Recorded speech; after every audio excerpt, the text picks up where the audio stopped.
Okay, my name is Gerette Buglion, and I am a survivor of what I call an everyday cult, which is also the title of my book, An Everyday Cult.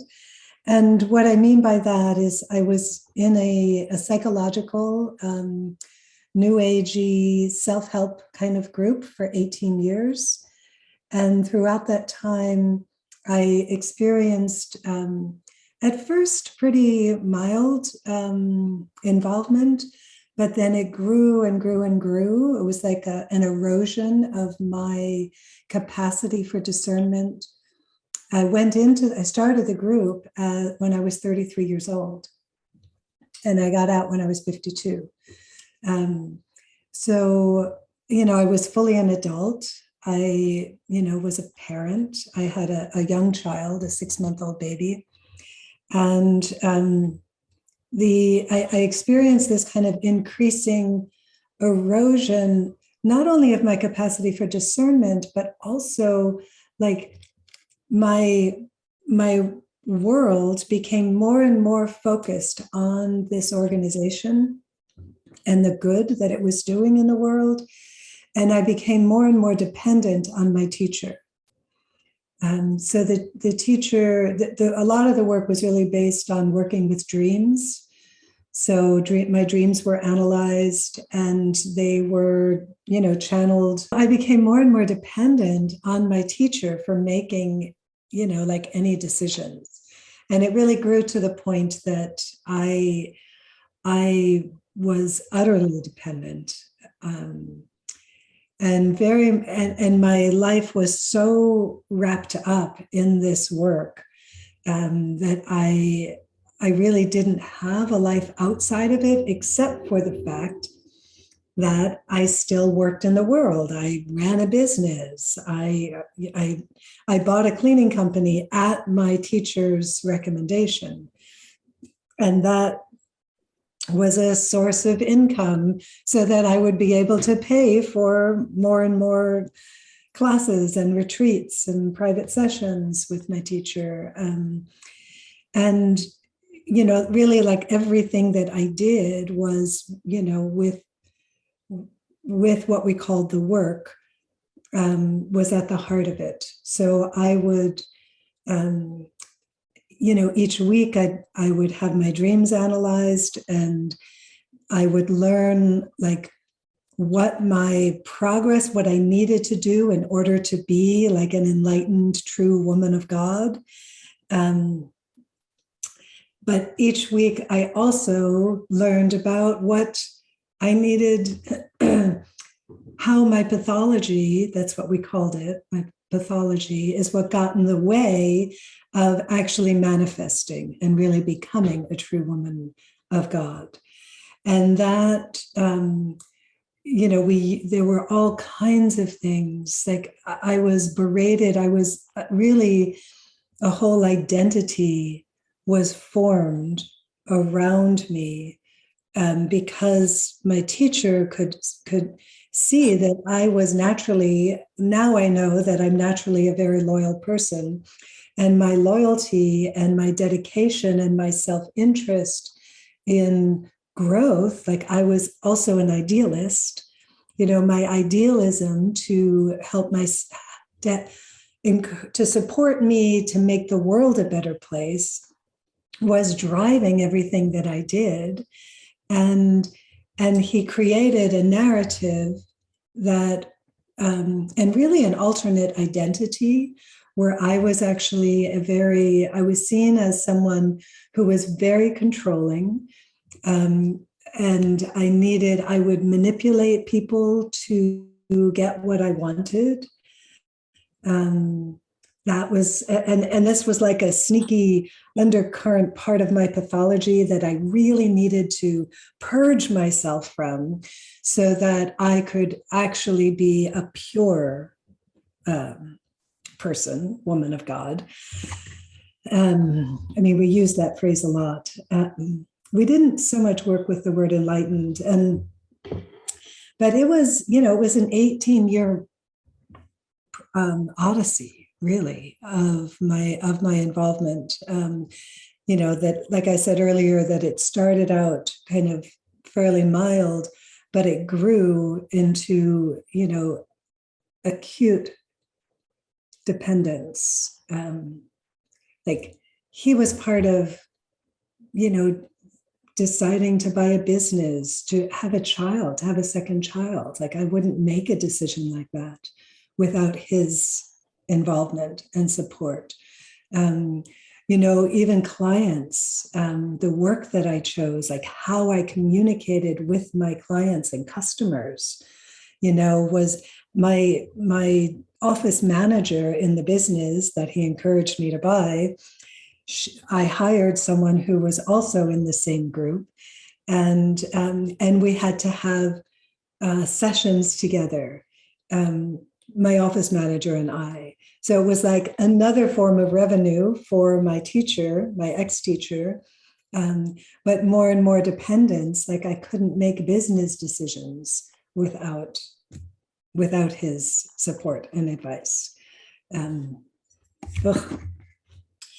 And there's a lot to the story, a lot to my story. 18 years is a long time, obviously. And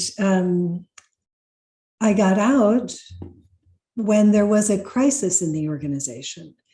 And the leaders, so even though I had been for years striving to become a leader in the organization, because that was like, the carrot that was held out for me, that I would someday I wouldn't need to have the business that I bought was a cleaning company. I wouldn't need my cleaning company anymore because I would be working full-time, having clients, doing this beautiful work in the world and perpetuating this work.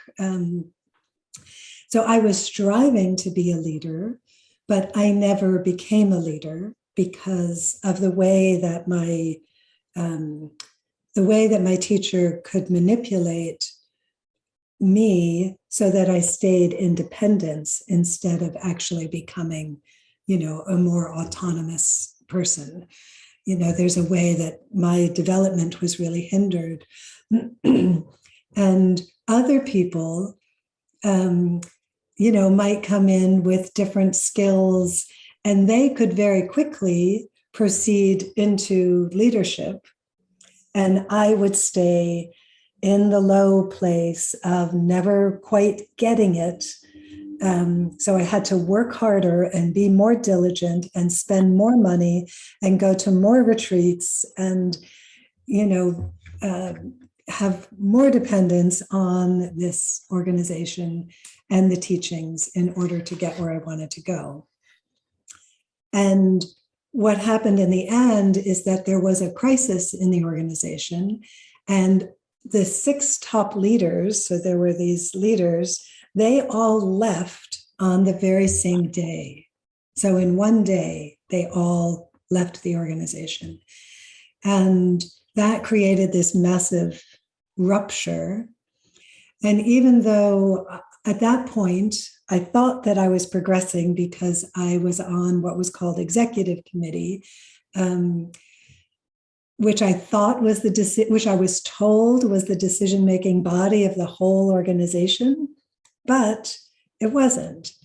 Above that were like 4 more hierarchies. There was the leaders, and then there was a foursome, and then there was a twosome, and then there was the top leader. So it was, what I call, as a cult educator today, I call it a hidden hierarchy. And that's something that was very much in the group that I was a part of. So even though I thought that I was in this decision-making body, the executive committee, there I was witnessing this massive crisis where 6 teachers left on the same day. And we had one more meeting. And in that meeting, our teacher didn't show up. He knew that things were, really intense and that 6 people had left, but he didn't come to the meeting that day, even though he came to every other executive committee meeting. And there was all this talk. And for me, it actually, nothing was making sense to me until I finally heard one of the teachers say that our teacher would call her up and berate her for hour after hour at a time. And it happened many times. And suddenly I realized, I knew that she was telling the truth. And that truth, that he was berating her for hours upon hours, did not match up with the man that I had put on a pedestal for those 18 years and truly believed that he could do no wrong. I saw him as a human being, but I really believed that his humanness was so imbued with a knowing, with a deep knowing that, okay, he might be a little coarse at different times. That's okay. That's just Doug being Doug. I had by the end, and I'd say in particular, the last 5 years were the most intense. I call that my stage of being asleep. I was very asleep. And I could see, I had all these excuses. I had narratives. I had reasons that Doug would behave a little oddly sometimes. I'd say, oh, that's his wild passion. That's his deep knowing of what I need. So he might be aggressive with me at times, and kind of tease me a bit. But I knew, quote unquote, knew that it was coming from his place of knowing me better than I could ever possibly know myself. Like, I truly believed that. So when I heard this one fellow teacher, I wasn't a teacher, not a fellow teacher, but one of the fellow members of the group describe how she was being harmed by him, it created this like cognitive dissonance. It created this like split. I call it the crack that let in the light.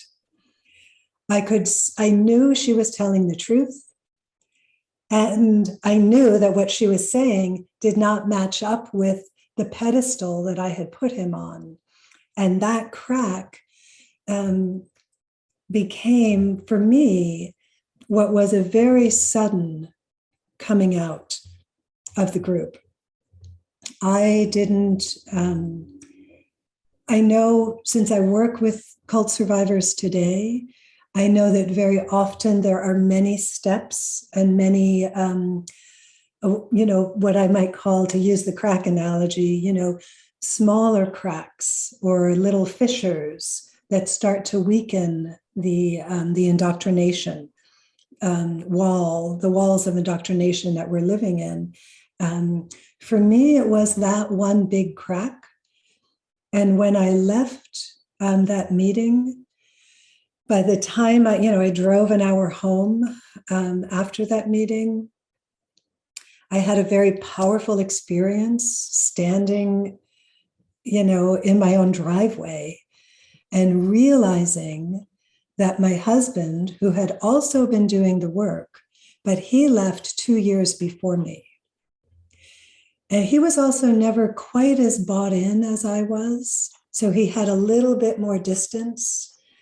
But as I'm standing there in my driveway, I suddenly realized that what this whole, the whole big narrative, the whole big doctrine of the work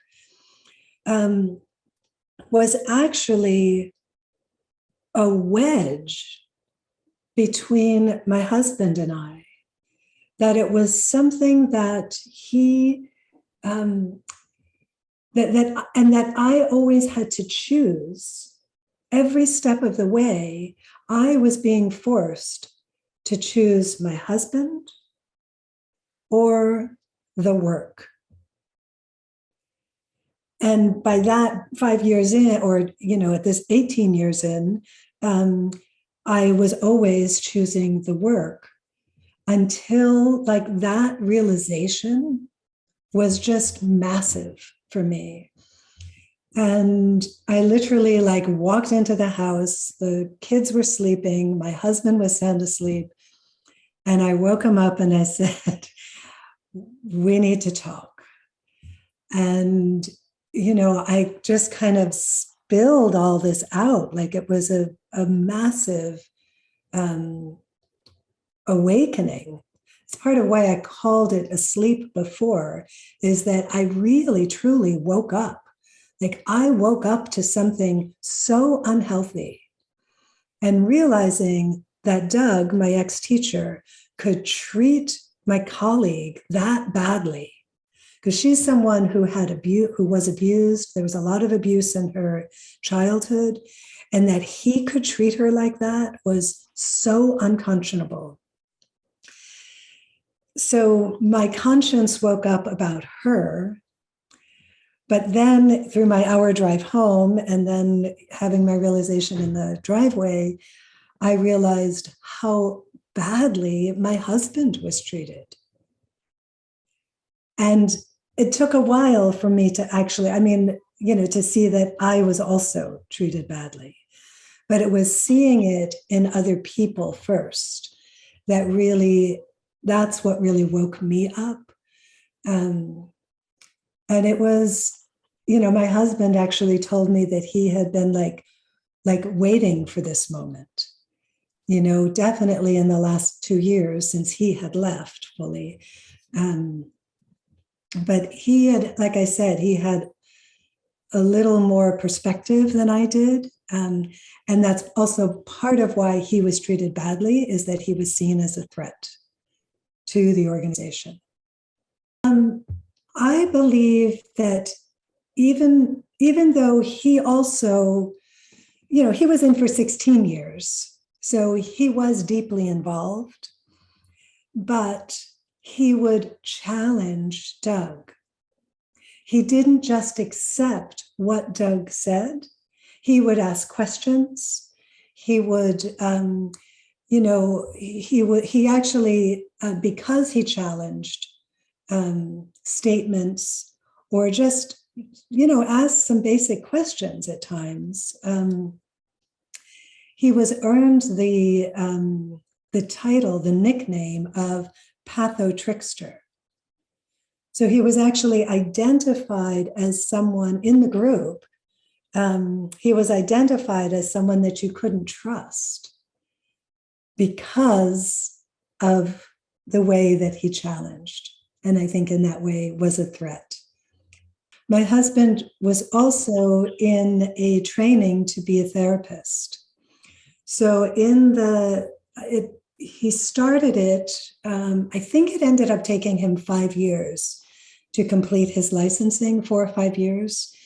And in part because we had to spend so much money on the classes and the retreats and the individual sessions with Doug, that he wasn't able to go, full time.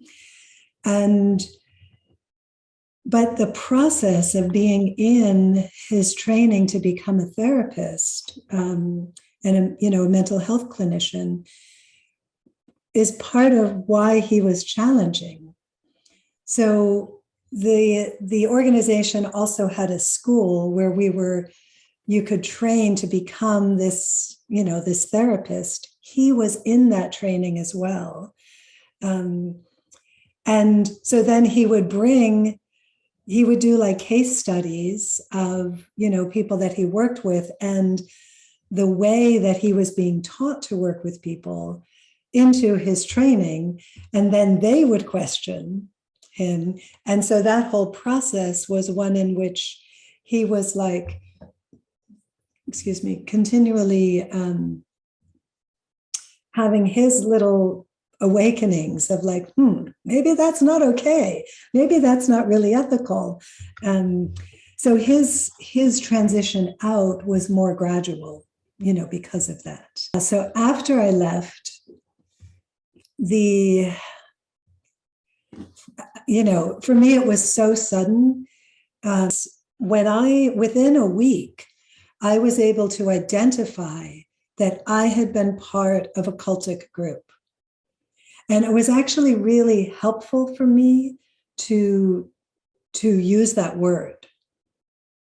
Like it became this like, oh, I see. Like I thought that a cultic group looked like Jonestown or, the people off in a way removed setting, with very closed, secretive,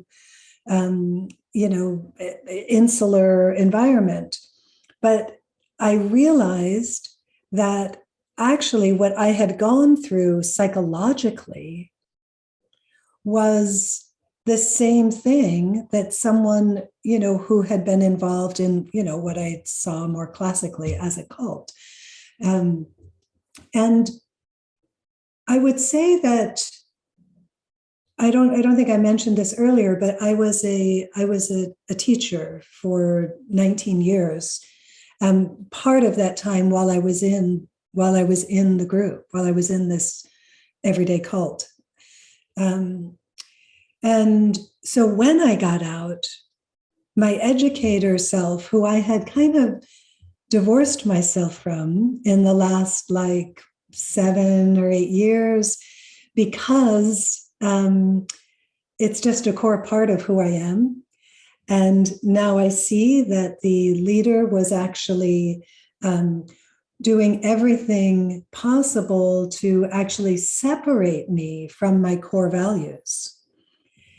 And so for me to go into business, creating a cleaning company was so against who I naturally am.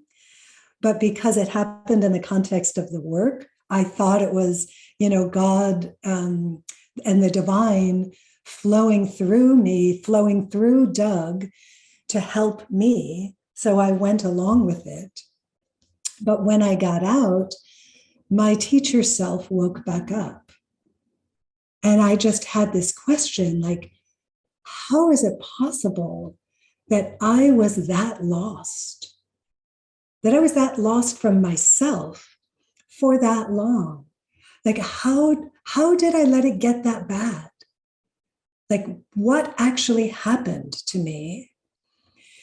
So those questions prompted me to, of course, dive into the educational world. And there were a couple of resources, not at all cult related, that I had the good fortune of finding right away. Like literally within a month or two of getting out, I learned about the work of Dr. Dan Siegel, who's a psychologist and with a focus on neuropsychology. And his work about attachment was really interesting to learn about. And that was part of it. But what was most helpful for me about Dr. Siegel's work was what he calls the importance of wherever there is trauma, to create a coherent narrative. And that process of creating a coherent narrative, when I heard that phrase, something in me ignited, because I knew that I had been immersed in a narrative that was different. And so what was that narrative? And how did I fit into it? And how did I come to believe it and adopt it so fully for myself? So, I started to write, just journaling, I started doing a lot of journaling, even though when I was in the group, I had to write in a very specific way because we had to confess. There was a lot of this kind of confessional stuff where when I'd done something wrong, I had to own up to it. I had to own it, describe it very specifically, what I had done wrong and how it connected with my pathology. And so where it was real, where my behavior was really coming from was this pathological place. And I always had to also reference it to my dream. And my dreams, of course, were always analyzed by Doug. So there was never, in the 18 years, there was never a dream that I worked with just myself. So they are always through Doug's lens. So the writing that I did then was all about that in that little nugget. Like it was very prescriptive how I had to write. And I was prolific in writing about that. But suddenly, once I got out, to rediscover writing, to actually explore and to find coherence was a completely different experience. And one, I will say that writing is something that has, I can't believe, like I got out over, now 8 years ago, 8.5 years ago. And if you had told me then that writing would be as much a part of my life today as it is, I would be like, what? There's no way. But the truth, and that is because I was so divorced from myself. The truth is, when I was a little girl, I had fantasies of being a writer. I would write poetry, and I had, visions of being, selling my poems for $5 a piece so that I could live a simple life. Like this is just part of who I am and my core values.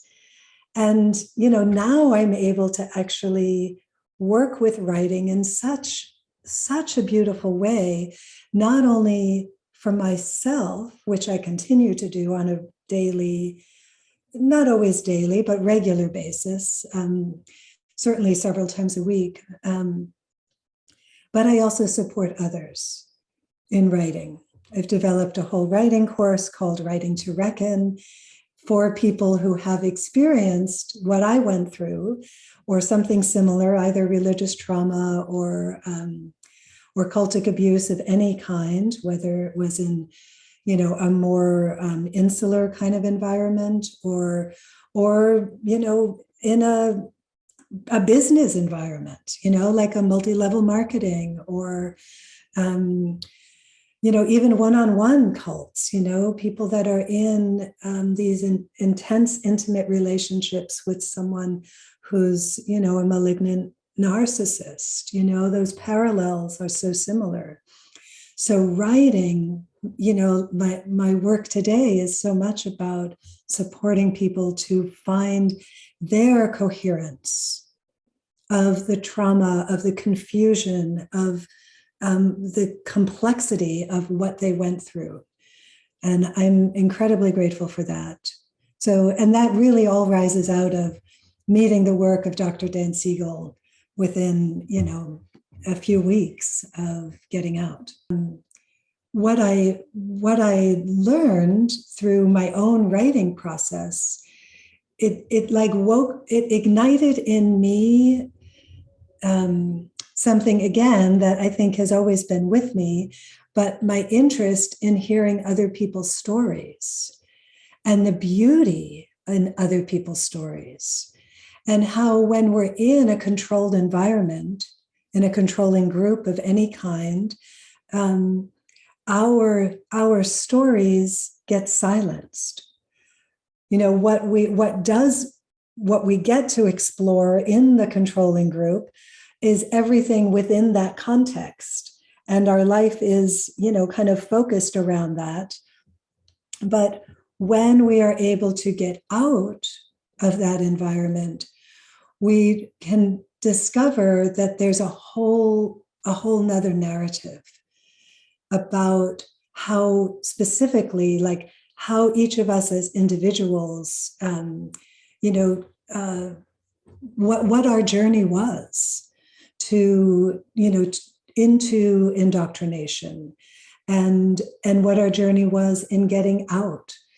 And that whole, like a number of years ago, after I'd been out for a few years and I started witnessing the Me Too movement take hold, and hearing, like on Facebook, I started to see, friends of mine who were sharing their experiences of sexual harassment, sexual abuse, rape, and each one, when these stories arose, there was this this wellspring of truth, because people, women in particular, but also men, who had been shamed into silence, finally there was a place where people could speak and tell their truth. And, and it was done in such a way that policies were actually, and workplace policies were being changed because of these stories coming out into the world. And, so witnessing that, I thought, wait, I know that I'm not the only person who's experienced, an everyday cult or cultic involvement. And I knew that because after I got out and I started at first timidly speaking about what I had gone through, people would tell story after story. It's like I couldn't speak to any new person without hearing either their story of abuse or a loved one, a relative, someone they knew, someone in the community. So it was like, okay, what would it be if we had something similar to the Me Too movement for people who had been impacted by cultic and controlling groups of all kinds? And, so I had no idea how you work with what a hashtag is, really. I started playing with it and obviously nothing happened because I don't know how to use it. But then during the pandemic in October of 2020, I attended a conference, and of course it was Zoom, an online Zoom workshop with Dr. Steve Hassan was on it.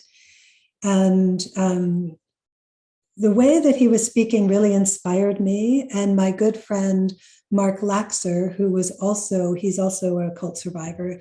He wrote the book, Take Me for a Ride. It's a great book that was written a number of years ago. So Mark and I were both on this, Zoom call, where Dr. Hassan was speaking and being interviewed. And I put in the chat, I just kind of typed out my idea about a hashtag movement for cult survivors. And at the end of this conference, the meeting was coming to a close. And, the person who was facilitating said, "Oh, we don't have any time for anything in the chat, but there is this one that I'd like to read." And it was mine, with this idea of, okay, create a hashtag movement for people who were cult survivors. And Dr. Hassan jumped out of his seat, yes, yes, yes, we have to do this. And I'm like, oh, okay. So after that, I felt absolutely compelled to reach out to him. He created a Zoom call for myself and Mark, and we were talking about this and these ideas, and we were tossed out different ideas of what we could use for a hashtag. And Steve's assistant, Kimmy, came up with the idea, hashtag I got out. And when all of us heard hashtag I got out, we were like, oh my God, that's it. That's the perfect one.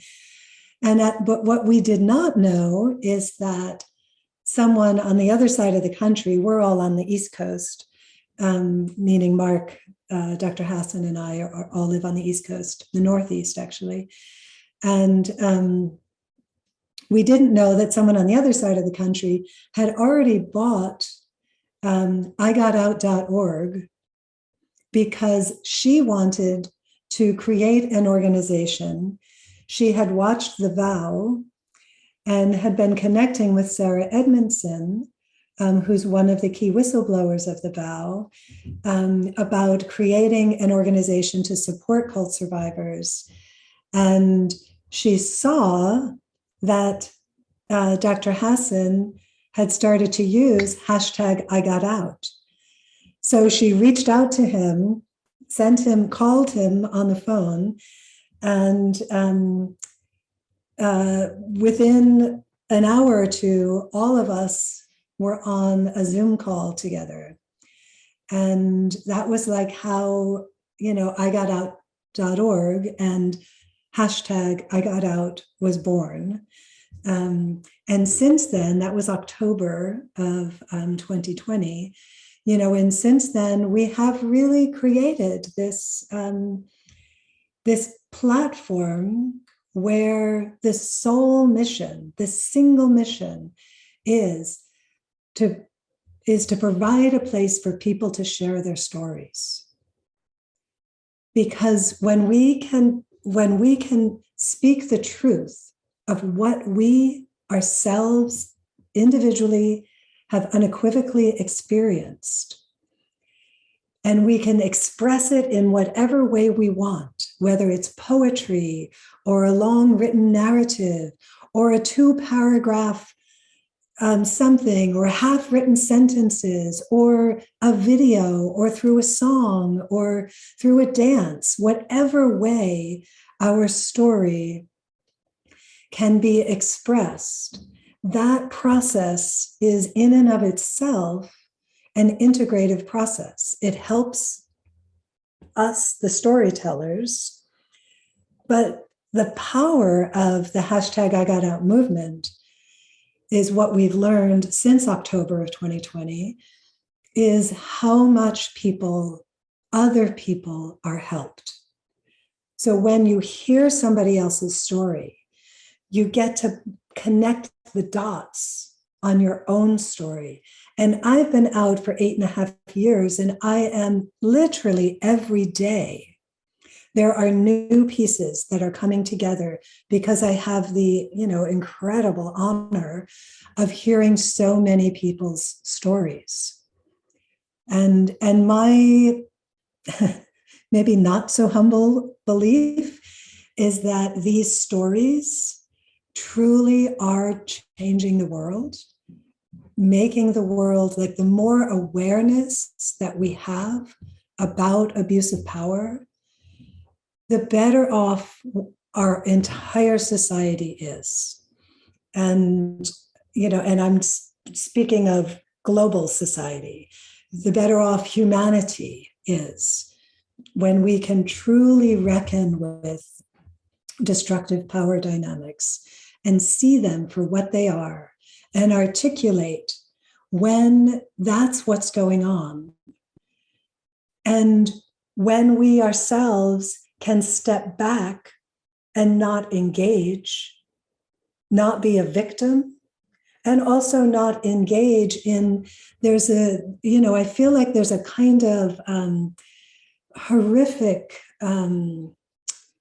what is it called? Like an interwoven web, that a leader needs the followers, so this kind of dependence, it's a kind of codependence in a way, that's very, to use a technical word, icky, that it's so icky, that kind of dependence.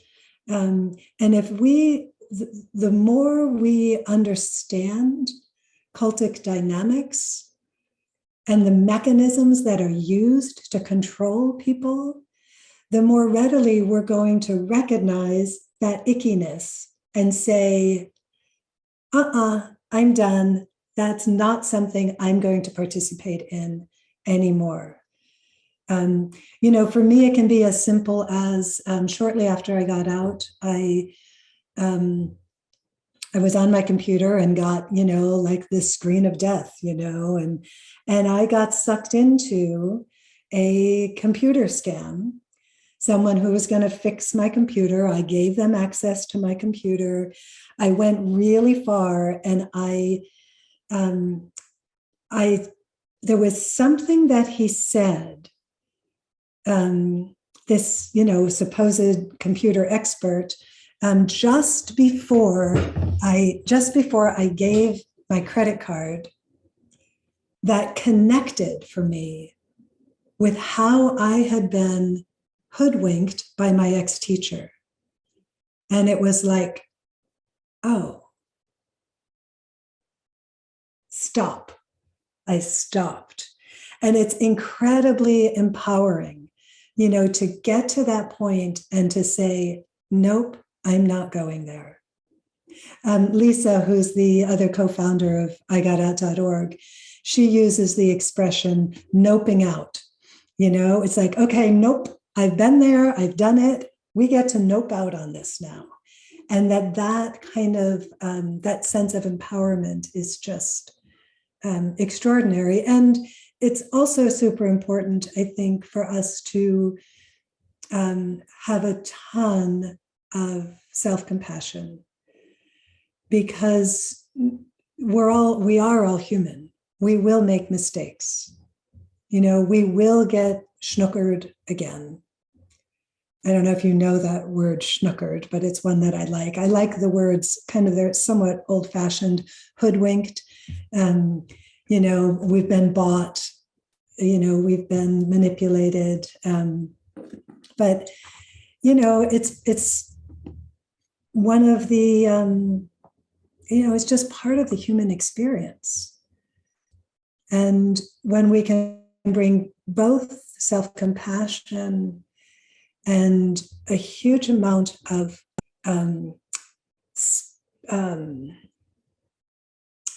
the capacity to slow down and say, I'm not going to decide that right now. Because when we're in a controlled environment, we are moving fast. We're driven to move quickly.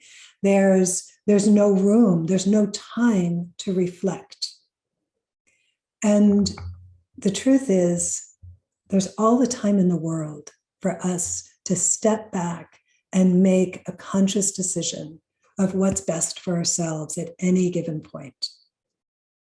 Sometimes in these, sometimes a controlling group can be as seemingly innocuous as our own family, or a one-on-one.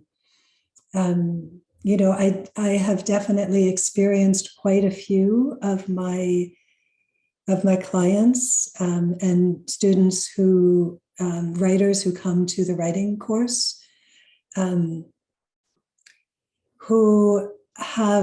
grew up in environments where there was so much toxicity, that this sense of self, gets undermined and attacked from the very beginning. And I don't, since I did not have that experience, my family had its stuff, we kind of had our own shit, like that definitely, it's not at all that we were a perfect family. But I will also say that there are aspects of my father who was on the authoritarian spectrum of things, that definitely was a kind of a warm-up or a precursor to what I later got involved in. But many people have experienced, in the family setting, just, a tragic dismissal of self, where I'm thinking of a couple different people, at this moment. One is like someone who is actually a bit of an introvert and a very deep thinker today as an adult person. That this in the family that they grew up in, there was so much pressure to be professional, to behave in a certain way, to be Christian in a very prescribed Christian way. Like, this was not the classic, Christian cult family. It was actually, the family had its own unique doctrine. And this person was forced to conform to something that for survival, because it was truly a survival mechanism to be able to just, like, there was a constant threat actually that they could even die if they didn't conform, if they didn't, behave as was prescribed, which was this kind of upright, tidy, clean, clean cut,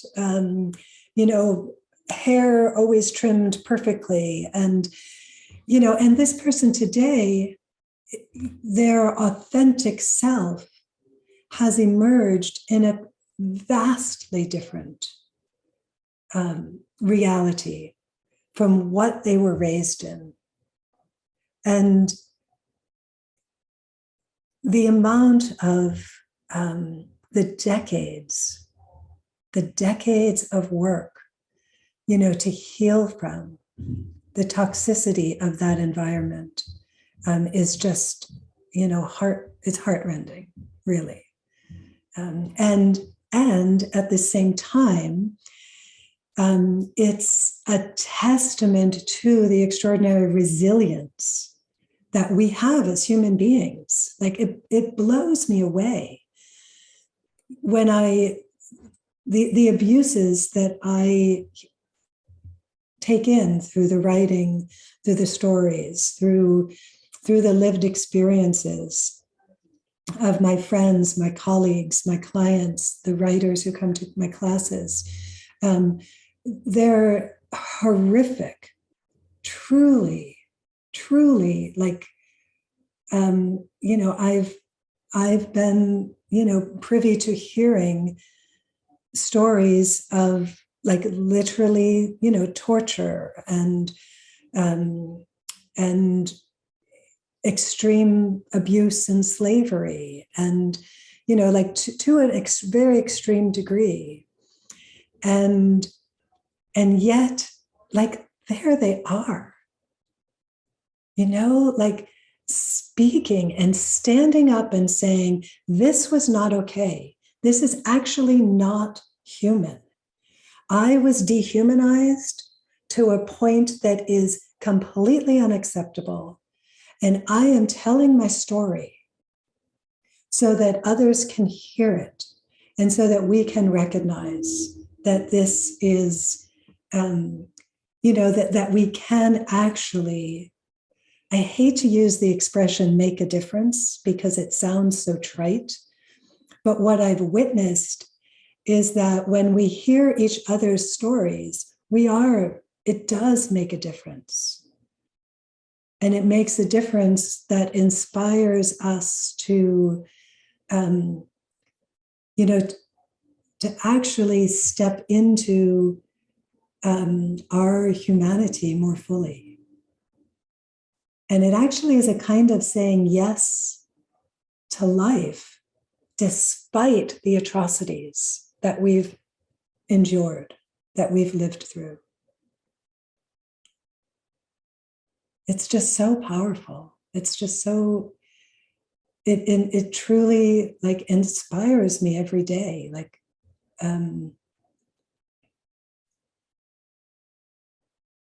I don't know if I can express clearly enough how meaningful it is for other people to hear what we've experienced.